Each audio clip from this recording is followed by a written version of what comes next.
Hey everyone, in this video, I'll show you how to deploy your Google AI Studio app using Render. Just follow these steps so you can publish your AI app online quickly and easily. First, open your app inside Google AI Studio. Before you proceed, make sure your project is already connected to GitHub.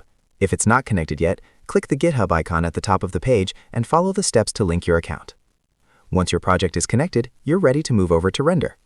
Log into your Render account, and on the top right corner of the dashboard, click Add New. From the menu that appears, choose Web Service. Make sure your GitHub repository is linked to Render. After it's connected, select the repository where your Google AI Studio project was saved. Render will automatically open the configuration page for your new web service.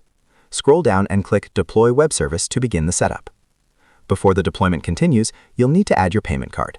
Fill in your details, click Add Card, and once that's done, Render will start deploying your app. The deployment may take a few minutes.